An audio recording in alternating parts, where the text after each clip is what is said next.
So as we speak right now, you are on record. Everything is being recorded. And I hope all of us can be able to hear me.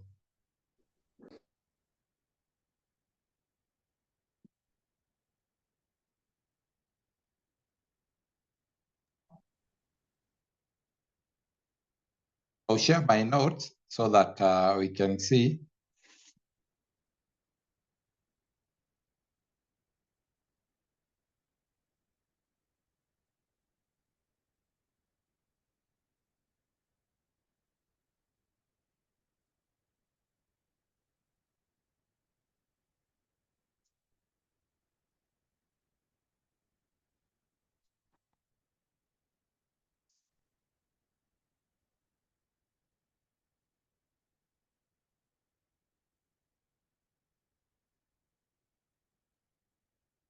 Mercy Koril, can you see my notes?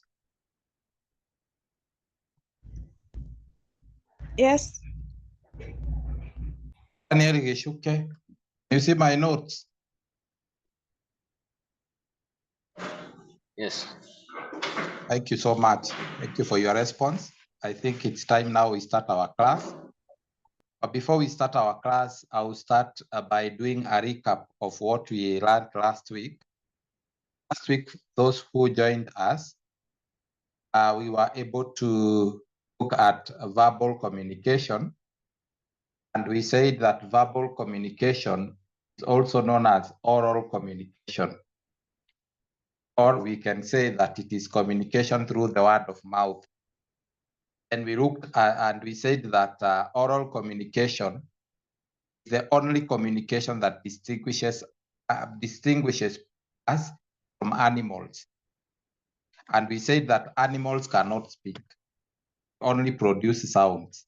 Even those animals that you think they speak, they produce sound, look like they are speaking. Sound synonymous to what human beings says, like parrots. You may argue that parrots speak, but that is not simply speaking. And I said, in fact, there is an animal that should speak, my own opinion, the gorilla, the chimpanzee, and the baboons and the monkeys would be the first animals to speak. If you look at the story of evolution, usually say that human being came from a gorilla, something like that, a monkey. I think those are the animals we should give priority when it comes to speaking, which they don't speak. I've never heard them speak. Therefore, also looked at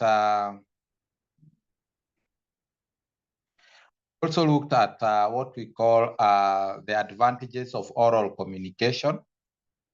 And we said that it is learnable. It is learnable. Something that you learn every now and then. So you improve your oral way of communicating. We also said that it is the only language that you can go to see person speaking and also looking at his action, see whether his actions and his spoken word are going hand in hand. Also said that it is a language that you can also seek for clarification and get immediate feedback.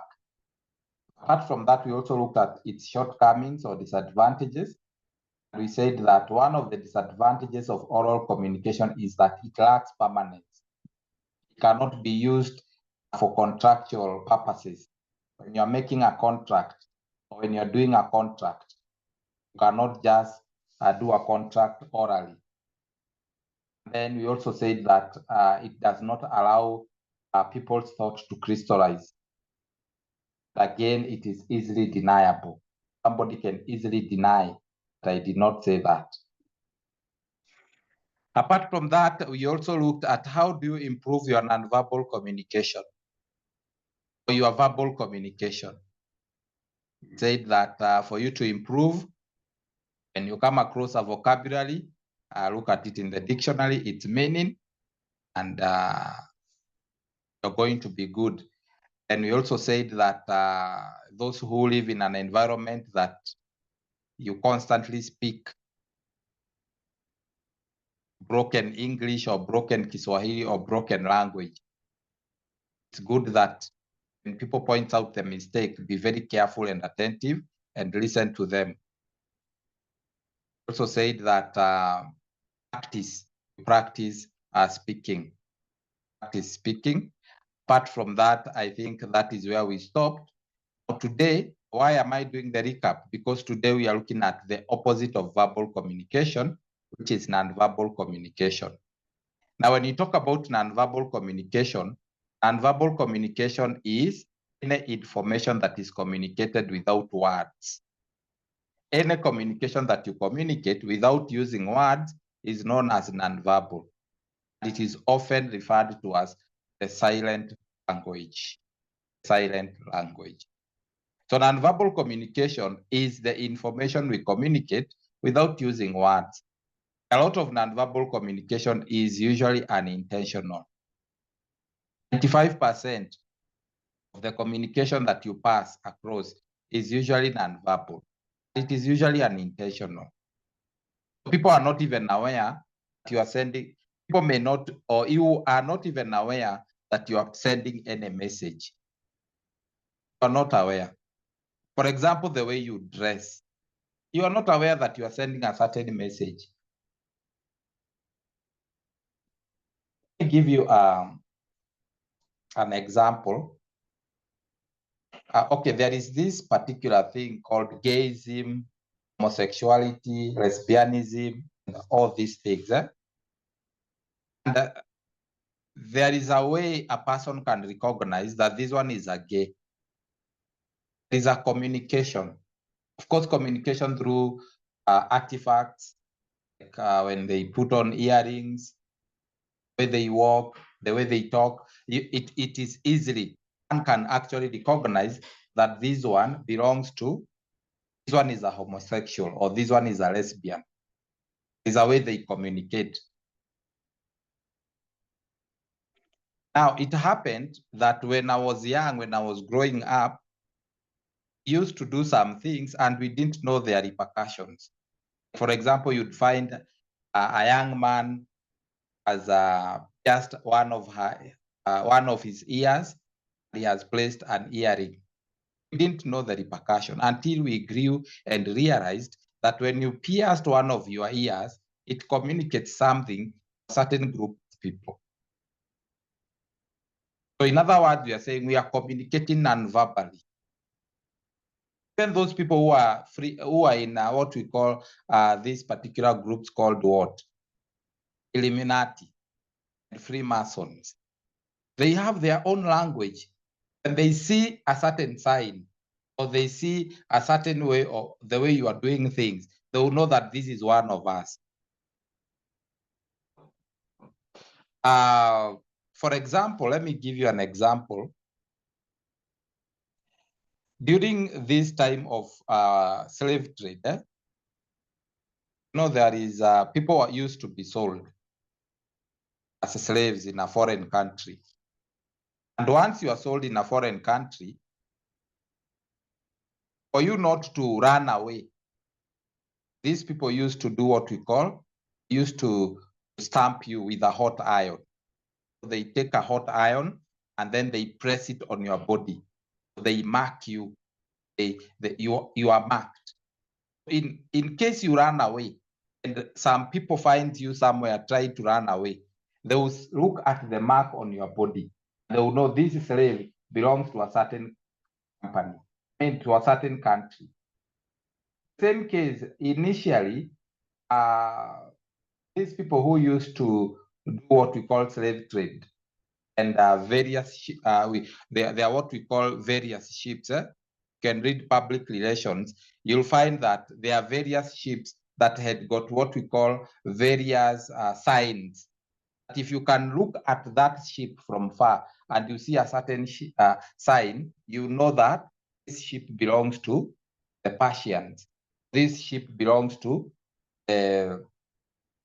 the Venice of the merchants of Venice and so on and so forth. So in other words, non-verbal communication, sometimes it is, you know when you're communicating, and sometimes you know when you're not communicating. The way you sit again, when you're listening to the speaker, it talks a lot about you, the way you speak, the way you sit, the way you look at the speaker, and so on and so forth.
So we are saying that verbal communication, you communicate when you sit, when you're looking at someone, and so on and so forth. So it is very important that they say that, for example, the way you dress, dress properly, because they say that dress the way you would want people to address you.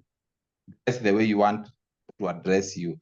Like, for example, if you dress the way ladies dress, a top that starts very late and ends very early, leaving the stomach button open, the stomach area open. That way, even if you want people to call you madam, they will not call you madam. Even if you want people to respect you, people will never respect you. To call you, where are you? That's how they will address you, because that is the caliber of the way you address. I'm not saying it is bad, but that's the way you want to be addressed. Young man, when he dresses in a suit, a tie, official, even when he passes and he's a jobless young man, passes through the gate and wants to go somewhere, you will not see the soldiers stopping you. They'll tell you, sir, yes, sir, what can we help you with, sir? You dress in tattered jeans, you will not even get to that. I mean, you will not even come close to that gate. Watakuuliza, wewe kijana unaenda wapi? Hata watakuita Buddha, wewe Buddha unaenda wapi? Because you are dressed the way you want to be addressed. So let's look at differences between verbal and nonverbal communication. And number one is the environment. So unlike verbal communication, nonverbal communication can take place and we are not around. For people to get an impression of us, for example, our homes, everybody sometimes, some of us are at home. Some of us are not even at home. Assume that particular time you are not at home and you've locked the door. You've gone to look for a job or you've gone to visit a friend. Maybe a friend of yours comes to check out that you are in. Then happens to look at, maybe you had not locked your door, your window. He or she happens to peep in through the window. Find that your bed is not even, it is not even tucked in. Find that your shoes are on top of the TV. Your sufuria is under the bed and so on and so forth. The moment I see that, I will know the kind of a person you are. I know that these are disorganized person, these are dirty person, and so on and so forth. Again, when you look at the way you dress, the shoes that you are wearing, kind of socks that you are wearing, the moment you remove your shoes, there is a very bad stench that comes from your legs. And that tells us you don't wash your socks, or you don't bath, something like that. That is very serious. The environment, when we are not around, it speaks a lot about us. Suppose you peep in through the window to your bed, to your friend's bedroom or to your friend's kitchen, and you find that everything is clean, everything is organized, everything is okay. And you can tell that this is a very good person, very organized, very clean, and something of the sort. Then there is a difference between the two, the environment. Number two difference between verbal and non-verbal communication is feedback. We give a lot of non-verbal feedback. For example, when you're in class, teacher can easily tell that these students are bored. Teacher can easily tell that these students are not understanding anything. The teacher can easily tell that these students knows nothing about what I'm talking about. So we show interest in someone by smiling back at them. And also lack of interest by doing what we call fidgeting. So facial expressions and body postures shows most of our emotional responses. Facial expression and body postures shows much of our emotional responses. Another difference is continuity. So unlike verbal communication, it begins and ends with words. Like I started this class with words. I will end this class with words. Non-verbal communication continues. It will continue. That's why sometimes when you apply for a job, they call you for an interview. You may not say some things about yourselves, but it is seen through an non-verbal cues. It is seen through the way you sit and the way you speak, the tone of voice and so on and so forth. Another one is channel. Saying that non-verbal communication uses more than one channel. That is non-verbal communication. So as you cheer your favorite team, you tend to jump up, you tend to smile and shout as they score. Here you are using the channel of sight. You are using the channel of sound in your non-verbal communication. Then there is also another one called control.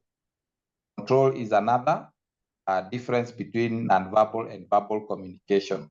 That unlike verbal communication, which you can be able to control, you can control what to say and what not to say.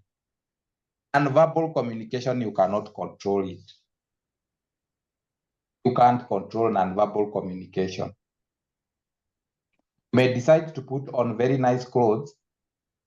The way you are walking, to tell us the kind of a person you are. Part 6 is the structure, and verbal communication follows no specific sequence. Verbal communication has a sequence. Like you may decide to give a speech. So you are going to have an introduction, a body, and a conclusion. That's how your speech will be. So verbal communication has a sequence, and nonverbal communication does not have any sequence. And acquisition, how do you acquire nonverbal communication? So verbal communication, much of it is taught in class. Like you are taught how to speak in class. You are taught how to articulate words in class. You are taught how to be eloquent in class. You are taught how to sing in class. You are taught how to greet someone in the morning in class, the evening in class, that night in class. You are taught all these things, you are taught in class. But nonverbal communication occurs in informal places or places that are not formal. For example, utapata hizo nonverbal unazisoma huko kwa mtaa. You have seen somebody lifting what we call a V sign, a victory sign, and you go ahead. You've seen someone walking in a different style, then you start walking like them. You've seen someone holding a microphone in a certain design, and you start holding the microphone in a certain design. You've seen person eating in a very different way, and you adopt that different way of eating. That is when we acquire nonverbal communication informally. For verbal communication, much of it, we do it in verbal communication, we do it in a formal setting like classes. So then what are some of the importance and functions of nonverbal communication? Number one, it is used for complementing. What is complementing? Complementing is, it is used to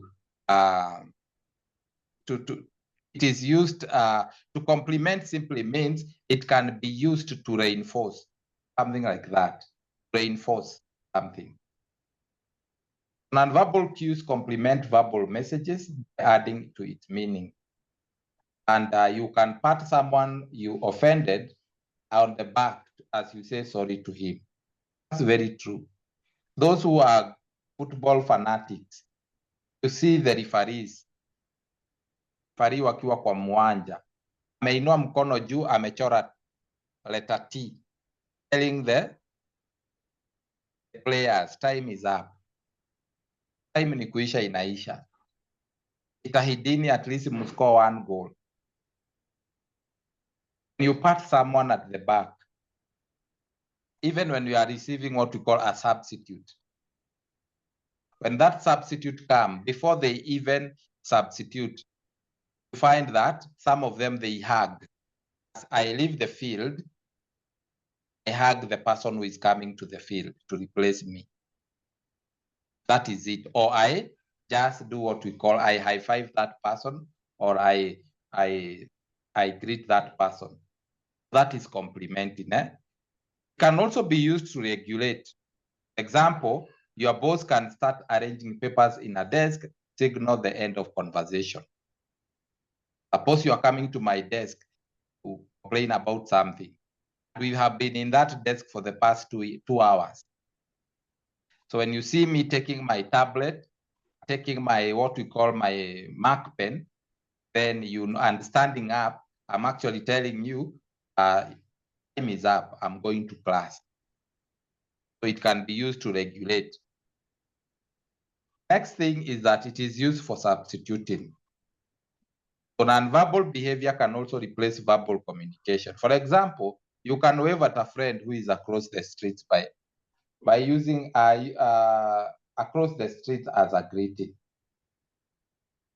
I've seen someone, a friend that you like so much, is on the other side of the road. Instead of shouting at them, just wave at them. It can be used to supplement. Don't have to shout. Or maybe you are in a matatu. I'm walking along the street. Then you see me and I see you through the window. What you're supposed to do is just to wave. You don't have to shout. Then it is used for assenting. Assenting simply means it can also be used to assent emphasize or to reinforce verbal messages. So whenever we communicate something important, we are likely to accent it with nonverbal cues. For example, a lecturer uses a firm voice when asking the class not to be late for the next lecture. That is very true. When it comes to assignments, you will hear my voice changing. Like today, I'm going to give assignment 1. Anybody will not do the assignment and you come to complain to me. The voice that you are hearing right now will be a changed voice completely.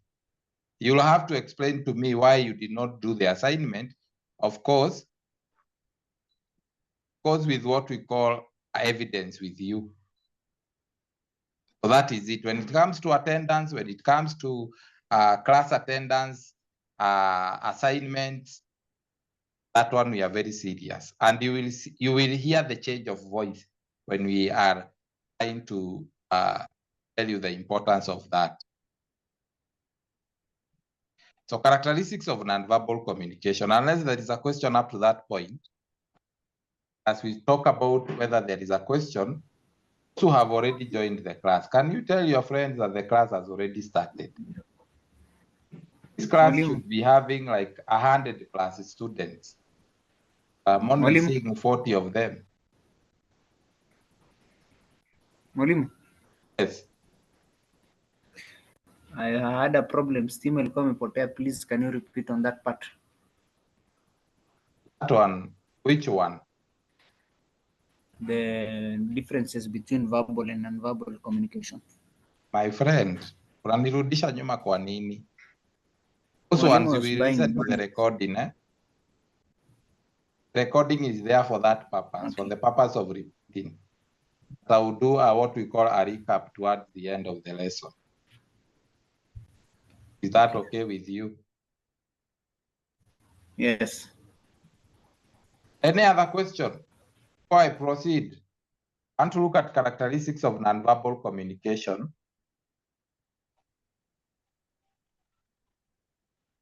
Kindly tell your friends that the class has started. If you are doing DHM, your DHM students, mwalimu ako kwa darasa.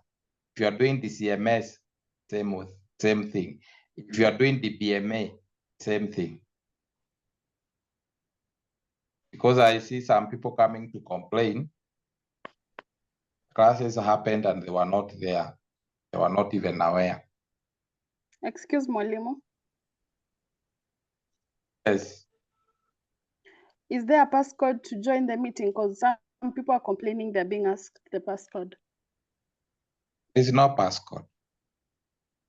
We can look for it. Let me check.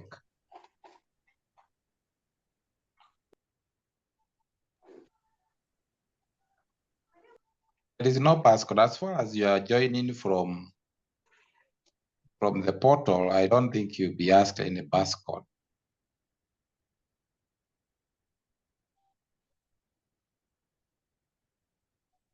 Excuse mwalimu. Yes.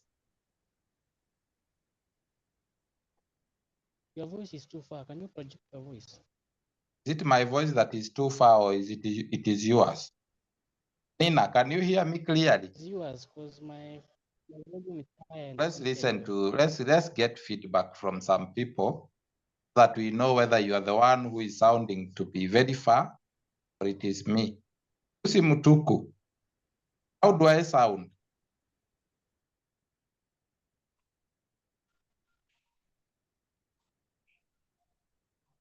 Lucy Mutuku, can you hear me?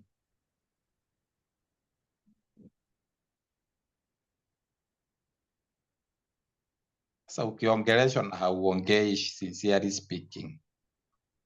And you're doing communication skills. You don't want to speak and you are not even seeing some people. Shane, it's Shane Jira Song. Yes, mwalimu. Yes, mwalimu. How can you hear me? Am I sounding too far? You are clear. Okay, I'm asking, I sound like I'm from a far place. Sauti yangu inasikika ikiwa mbali ama unaisikia ikiwa sawa? Iko sawa. Acha tuulize mwingine. I'm trying to confirm maybe the problem is on my side. Mary Wanja. How is my voice? Clear. Iko sawa? Acha tuangalie mwingine. I'm just doing it at random. Roni Olali. Is it Roni? Roni Olali. How do I sound? Yes, mwalimu, you're clear. So young man, please work on your microphone. Yes. Unaweza kuwa umeweka huko mute, umeweka sauti ndogo kule chini. Make sure you have increased that voice, volume. Make sure you increase the volume of your laptop. That might be the problem. Okay. Okay. So we were checking for this particular link. Your link. Okay, they are asking for what? Passcode.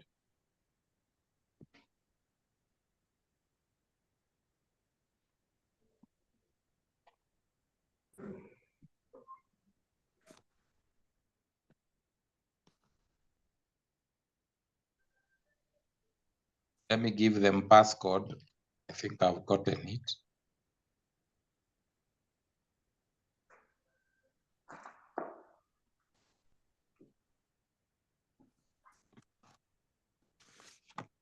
That person who has asked for a passcode, I've just shared it there with you. So share that with them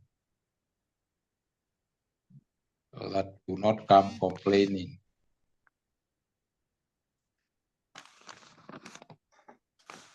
Let me proceed.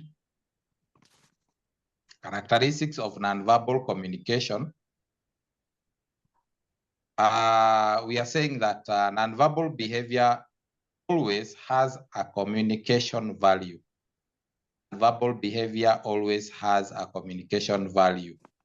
What are we saying?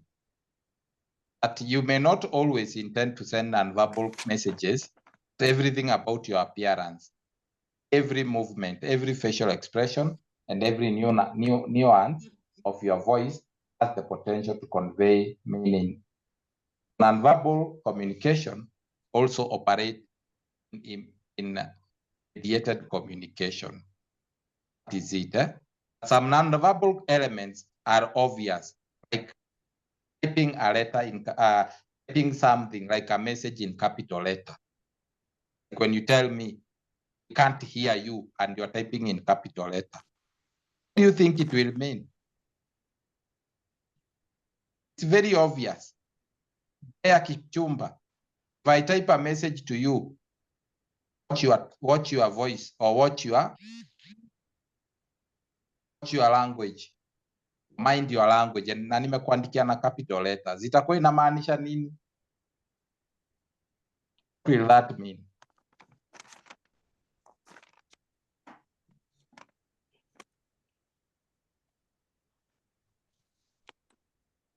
Do you know it is very rude when you are asked a question and you keep quiet? It shows urgency. What? It shows urgency. Urgency or Somebody else, what will it mean when I write a message to you in capital letters? You will be emphasizing someone to be keen with that word which you have put it in a capital letter. You are sounding very far.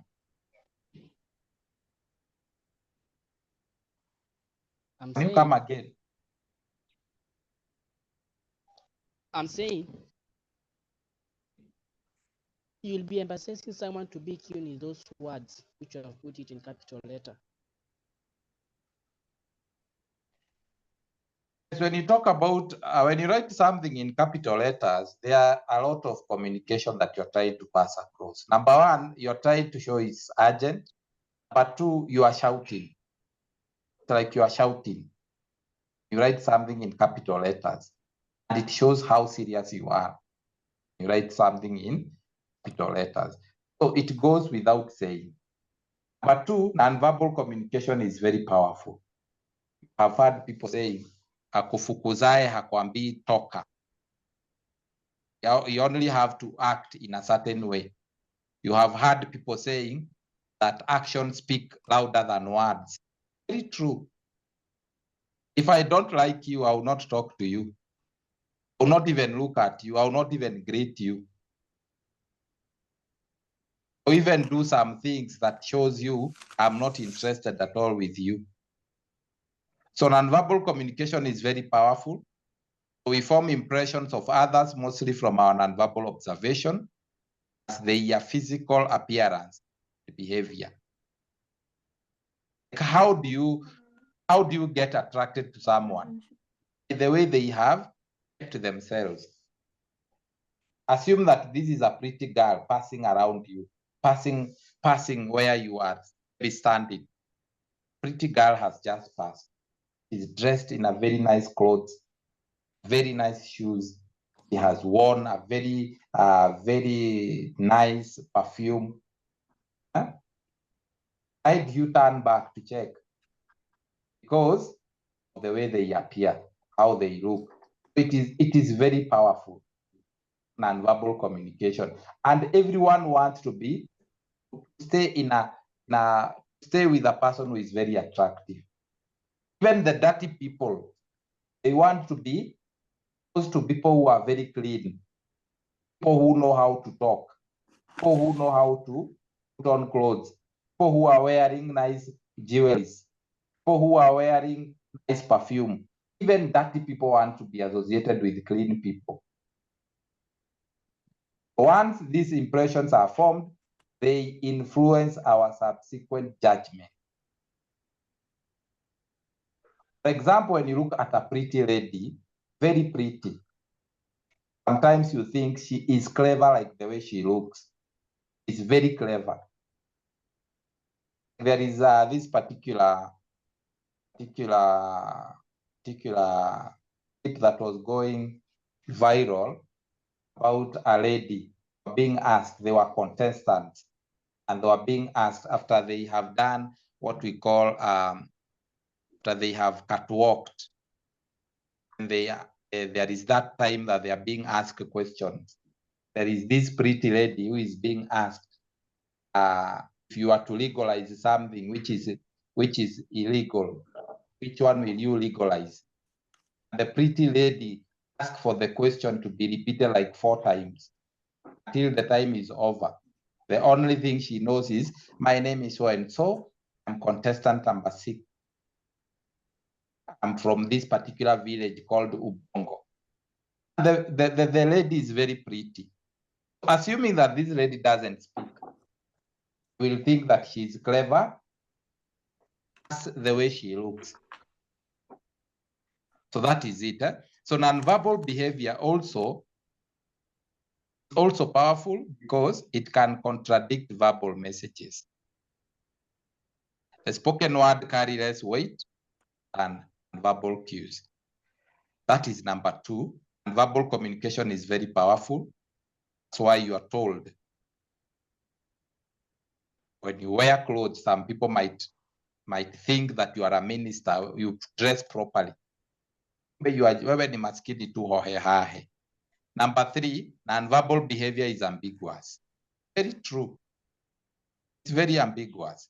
Like for example, in a class session, a student is yawning. You may think that he's very hungry. You may also think that this student is very tired or is very bored. So it is very ambiguous. You may misjudge a student who is yawning in class. Number 4, nonverbal communication primarily expresses attitude. It is very true.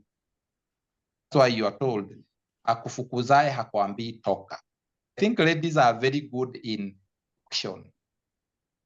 Ladies are very good in action, showing nonverbal behaviors. Most nonverbal behavior is used to express liking.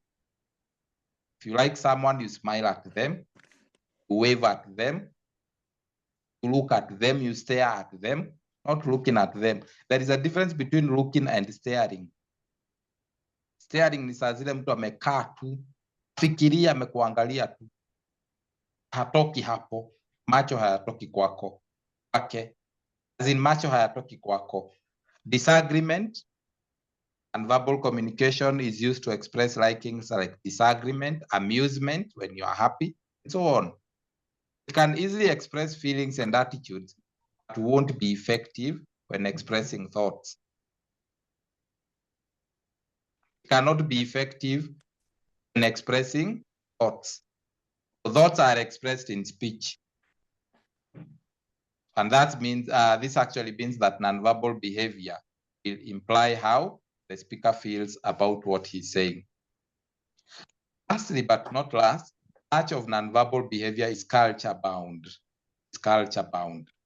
For example, there is a strong agreement about which facial expression represents happiness, which facial expression represents fear, surprise, anger, and so on and so forth. On the other hand, nonverbal expressions change from one culture to another. For example, in many African countries or cultures, distance may be larger than in Western cultures. The way you sit with another person, distance is it speaks, because there is what we call space communication. Space communicates. The way you sit with one person can actually tell the kind of relationship that you have. If you sit with an intimate person, you are so close to one another to a point that there is the distance is very minimal. If you sit to a person that you respect, the distance is quite big. It's quite big compared to this person that you like or you are intimate with. The type of nonverbal communication, we have paralanguage, and paralanguage is the way we say something. Paralanguage is the way you say something. The way you say something, people can translate it to mean something else. Like, for example, when a father calls for his son, if the son is watching or he's playing video game, or he's playing what we call PS2 games. Father is calling the child.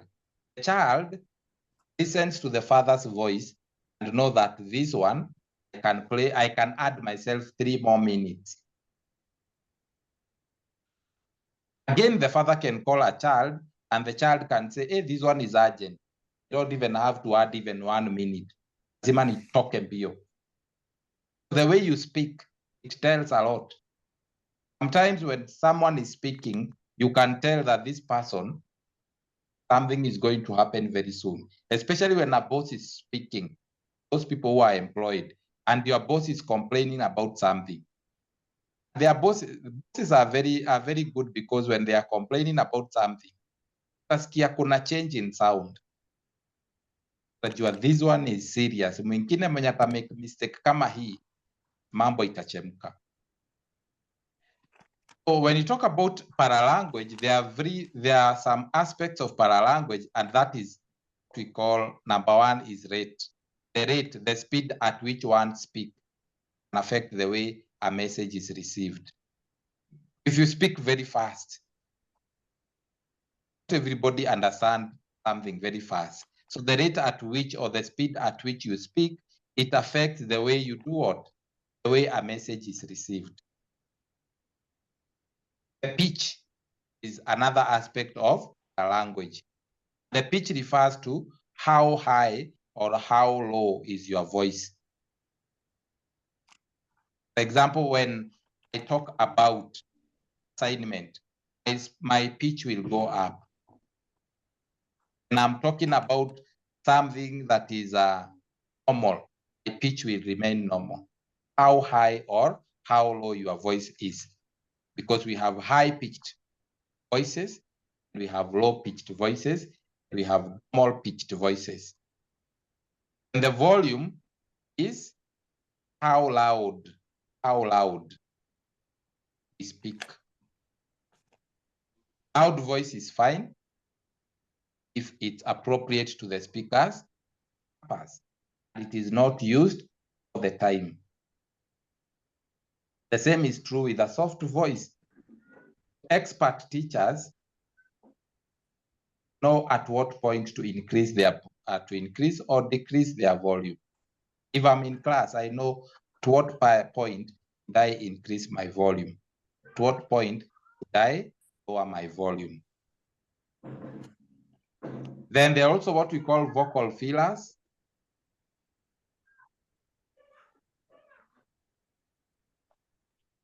So a loud voice is fine if it's appropriate to the, I think that one we have talked about.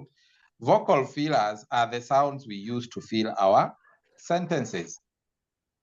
For example, when you start saying, I meant, I believe, those are vocal fillers, and they tell us more about you. Whether you know what you're talking about, whether you are what? You are having what we call, you fear giving a speech or not. Point number E, as far as paralanguage is concerned, overall quality of voice is made up of all vocal characters. I want to speak about that. Then number 2, apart from paralanguage, we have body movement. Body movement covers what we call emblems. Emblems are body movements that have direct translation into words. They are often used when words are inappropriate. Emblems, for example, you can use an emblem when words are inappropriate.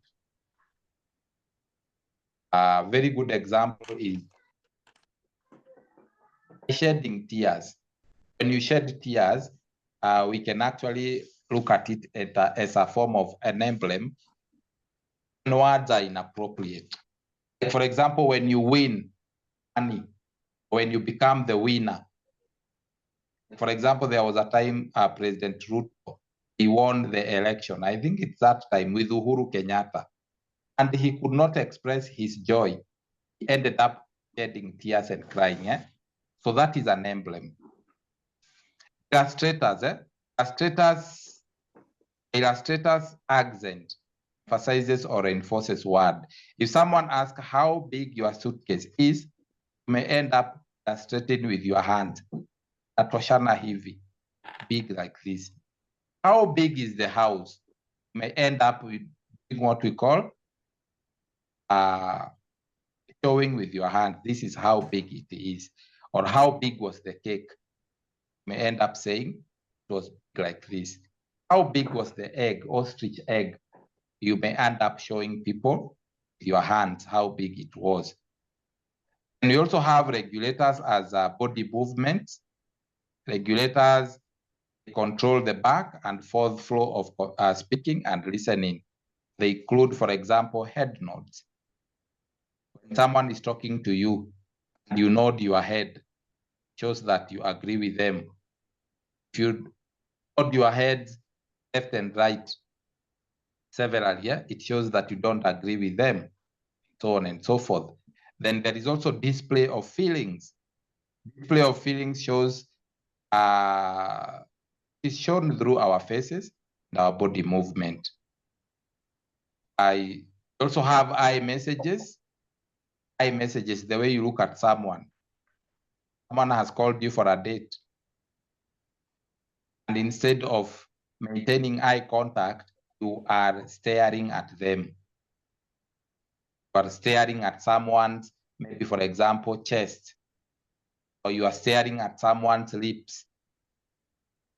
These people may feel uncomfortable. They may be asking themselves, kwani lips zangu ziko na nini? Kwani huyo amestea kiatu yangu iko na nini? Nini nilikanyanga? Something like that. We also have what we call attractiveness. All these things are falling under what we call body movement. Body movement. We have attractiveness. I think this one we have already said. Attractiveness in women is usually defined by face and body. You find that men will say this woman is very attractive. What have they seen? have just looked at the body. They have just looked at the face of this lady. Whereas in men, it is largely defined by face. For a lady to say that this person is very handsome, she has looked at the face of this man. So people who are perceived to be attractive get more positive response from others. People who are attractive they get a lot of response from others and have an easier time in life than people who are not perceived as attractive. Am I lying? Those people who are attractive, they have an easier time in life than those people who are perceived not to be attractive. Everybody wants to be close to an attractive person. Nobody wants to be close to people who are not attractive. You have not bathed have not combed your hair, your mouth is stinking, your shoes have not been polished, your clothes have not been ironed, and you want people to be attracted to you. Whereas there is a lady here who has poured very nice perfume, she has applied very nice lipsticks, she has done her hair, she has done her hair, and her hair looks perfectly right. She's wearing very nice shoes, something of the sort. Where will you take your attention to? You actually take your attention to people who are attractive, or shift your attention to people who are attractive. Number 3, we have looked at language. Number 1, various elements of paralanguage. We have looked at body language and various elements of body language. Now we are looking at clothing. The clothes that we wear, they communicate so much about us. For example, uniform. Those who went through high school and primary school are wearing uniform. The uniform communicates what we do. For example, we have also occupational dresses. Those people who work in a slaughterhouse, they wear white gumboots. They wear what we call white overalls. The butchers, the same. People who work in Mujengo or construction sites, there is an overall they wear, there is a cap, what we call the headgear that they put on, and so on and so forth. Leisure clothing, they communicate a lot about us. It is used when work is over. When I get home and I'm tired, I'm coming from work, I put on my short, I put on my vest, my light clothes, because this kind of clothing is left choice. You choose which one you want to wear. Some people will wear what we call tracksuit when they get home, because they feel comfortable and they feel at home when they are putting on tracksuits or shorts, or even light trousers. And we also have costumes. Costumes are a form of highly individualized dress. For example, when you're performing in a theater, there is a costume that people wear. You may perform wearing the Maasai regalias. You may perform wearing Kikuyu regalia, and so on, much more, and so on and so much. And there is also space and distance. They communicate. Like I said, intimate distance. How do you hold a child? You hold a child close to you. How do you hold the people you love? The people you love, you hold their hands tight. You even hug them.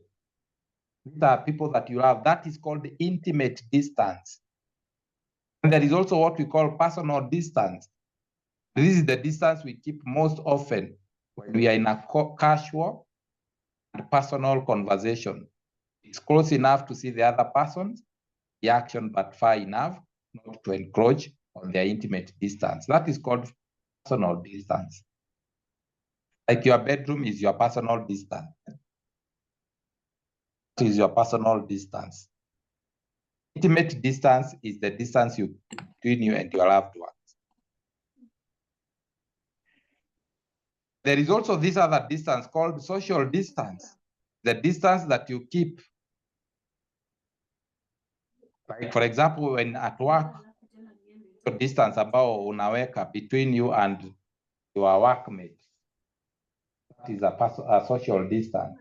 And this one is very common. Some of us understand it because of COVID-19. The distance close enough to see the other person, but not to touch the other person. And such kind of distance. Then there is also what we call public distance. Public distance is the distance that is kept by speakers, their audiences. Like for example, when President Ruto is giving a speech during Jamhuri Day, during public holidays, is always on a podium. The public is always very far from him. That is public distance. When you're giving a speech to a group of, that distance you maintain between them and you is usually referred to as public distance. And number 5, we have what we call touch. Touch communicates the way you touch a person. For example, when you tap someone at the back and you are hugging them. For example, when someone has lost his parent or his loved one. So you hug them and you pat them at the back.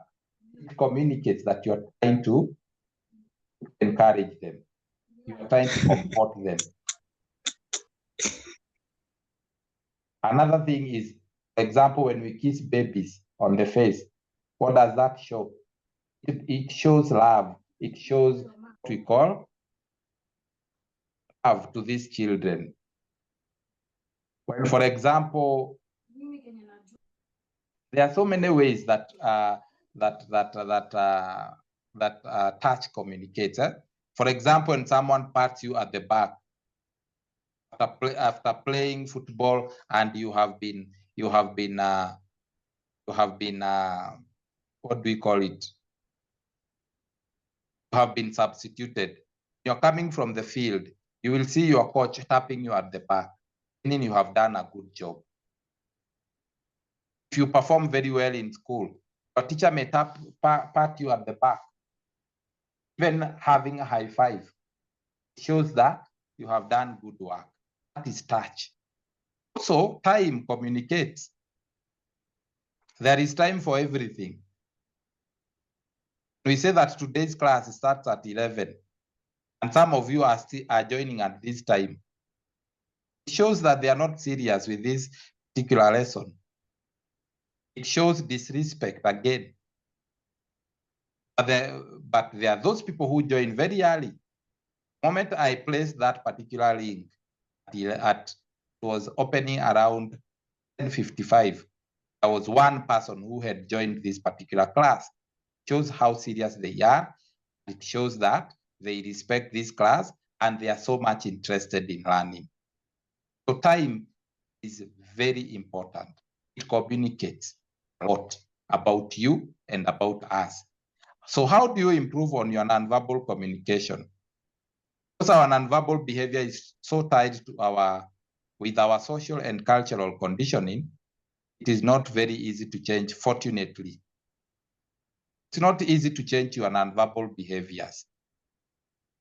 Most of us don't make any drastic changes. We should not be concerned with nonverbal communication to distract from what we want to say, or that contradicts our verbal messages. So having said that, I think I've come to the end of today's lesson. So there is this person who wanted a summary. I'm going very fast. Number 1, we defined nonverbal communication. To recap, those people who have just joined us, nonverbal communication, we have said that it is communication through what we call is communication that we do without using words. It's also referred to as silent language. We looked at the differences between verbal and nonverbal communication. We said the environment, that unlike much verbal communication, nonverbal communication can take place anywhere when we are not around. For example, someone can come to your room where you sleep when you are not around. And from there, he can tell the kind of a person you are. Are you organized? Are you a dirty person? So on and so forth. Feedback is another thing that we give a lot of feedback and verbally. When it comes to verbal, we give them verbally. If someone asks you, where are you coming from? You can give that feedback verbally. Continuity, like verbal communication, begins and ends with words, and verbal communication continues. It continues as long as you are alive. In the channel, and verbal communication uses more than one channel. Like for example, when you cheer for your favorite team, you jump up and down. You scream as they score. And here you are using the channel of sight and sound in your nonverbal communication. Control, like verbal communication where we can choose our words. We have very little control over our nonverbal communication. You cannot choose a nonverbal communication. The way you walk, for example, that's how you walk. How do you walk when you are late for work? People will see huyu kuna kitu amechelewa sana, ndio maana anakimbia. So we cannot choose nonverbal communication structure. Nonverbal communication follows no specific sequence, but it comes to verbal communication, it follows a specific sequence. For example, if you are going to give a speech, you have the introduction, the body, and the conclusion. That is the sequence you will follow. For nonverbal communication, you cannot have a sequence. Acquisition. How do we acquire nonverbal communication? We acquire them in the villages. How someone eats, you copy that behavior. How somebody walks, you copy the behavior. How somebody is looking at the other, you may also copy such behaviors. But for verbal communication, we learn them in school. How do you articulate issues? How do you become eloquent? How do you pronounce words? These things, we learn them in school. So what are some of the importance of nonverbal communication? Number one, there are 4 functions of nonverbal communication. They are used for complementing. Complementing simply means reinforcing. And I've given a very good example of those people who watch football.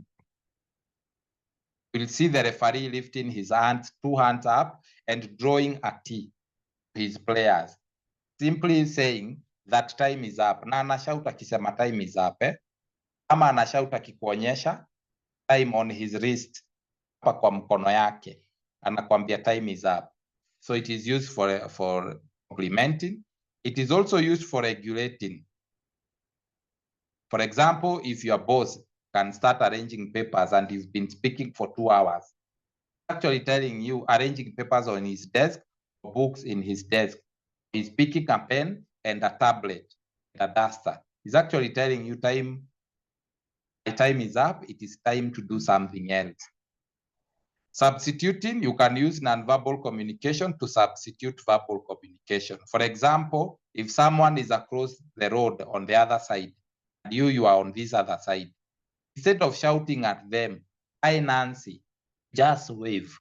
That one is okay. It's also used for assenting. Assenting simply means reinforce verbal messages. So what are some of the characteristics of nonverbal communication? They have a communication value. Like when you use capital letters, if there is something you're trying to communicate. And verbal communication is very powerful. That's why we say that action speaks louder than words. Verbal communication is ambiguous. For example, a student may be yawning in class. You may tend to misinterpret that to mean that he's very tired or to mean that he is angry. And maybe this person did not sleep at night. That's why he's yawning. And verbal communication is primarily expresses attitude. For example, attitudes like liking, disagreement, amusement. And ladies are very good at showing attitudes through what we call verbal communication. Then in number 5, we have said that much of the nonverbal behavior is culture bound. Example, there is a strong agreement about which facial expression represents happiness, which facial expression represents anger and surprise, and so on and so forth. Types of nonverbal communication, we've looked at paralanguage. At paralanguage, we looked at rate. Rate is the speed at which someone speaks. We looked at pitch. Pitch is a highness and lowness of voice. We've also looked at volume. Volume is loudness or what we call how loud or how soft your voice is. Then we have vocal fillers, we have quality, and so on and so forth. And body movement is another type of nonverbal what? Nonverbal communication. So number 1, type of nonverbal communication. Somebody might ask you in an exam, you're supposed to say that it is paralanguage. You can list some elements of paralanguage. Number 2 is body movement. The body movement, we talk about emblems, that sometimes it is very difficult to express things in words. You end up, maybe for example, you are very happy, you have won a trophy. You cannot express it in words how happy you are. So you may end up shedding tears. You may end up being emotional. We also have illustrators. Example, somebody might ask you, how big is your tablet? You may end up showing with your hands how big it is. Then regulators. Regulators, they include head nods. Example, when you give a speech, you may nod their heads to show that they agree with you. Display of feelings. Sometimes you can use the language to display your feelings. Also have adapters and iMessage, attractiveness. And number 3, we have what we call clothing. Clothing communicates a lot about us. For example, uniform. It can tell you this one is a police officer, this one is an engineer, this one is a student, and so on and so forth. Under uniform, clothing, we have occupational dresses. We have leisure clothing, we have costumes. Then number 4, we have space and distance. This is another type of verbal communication, space and distance. Here we are talking about intimate distance, distance that you keep between you and your loved ones, like children, your wife, your husband. That distance is called intimate distance. Then we also have personal distance. For example, when you board a matatu, the distance that you maintain between you and that person is seated next to you, it's called personal distance. Whenever you sit with your father, the distance that you maintain between you and your father or your sister, it's called personal distance. Then apart from that, we also have social distance. It's 1.5 meters. You remember COVID, the distance that you maintain between you and another person, for example, in a working environment. You can pick a call and talk to your mother, and the other person will not be able to listen to your conversation. That is called social distance. Lastly, we have what we call public distance, the distance that you maintain between you and the people listening to you. For example, when giving a speech, for example, in addressing concern the public or to the public. And we also have what we call touch. Touch is another nonverbal communication. The way you touch someone, it speaks a lot. Sometimes you find that your mom accuses you of something. That I saw you with your girlfriend. Maybe it's just a friend. Why is she concluding that it was your girlfriend? The way you are holding her. Because if it is your friend, you don't hold a friend like that. The way you are hugging her. The way you are kissing her. Shows that there is more than being a friend. That's why these people can actually tell this is your girlfriend, this is your boyfriend. Time communicates a lot about everything. Like those people who joined class early, it communicates that you're taking your studies seriously. It also shows that you respect this lecturer so much, and it also shows that you are eager to learn. Unlike that person who has just joined us right now. Of course, there are so many factors that comes in place. So how do you improve your nonverbal communication? I've said that because our nonverbal behavior is so tied with our social and cultural conditioning, it is not very easy to change fortunately. You cannot change your nonverbal behaviors fortunately. No, it takes time. For example, how the way you walk, it becomes, for you to change the way you walk, it may even take forever. It may even never take, you might not even change the way you walk. The way you speak, people when they are speaking, they like using hands, speaking while you are throwing your hands in the air. Hivyo ndivyo wako na hawawezi badilika. It is very difficult. So having said that, I think I've come to the end of today's lesson. I've done the recap for the sake of my friend. These are the consequences of coming late. If you come late, I will not be doing recap for you. That recap is supposed to be done when we are meeting for the next lesson, immediately after class. So I've done the summary and the recap. The recap and the summary are just the same. So any other question? I think I'm done here. Kuna swali?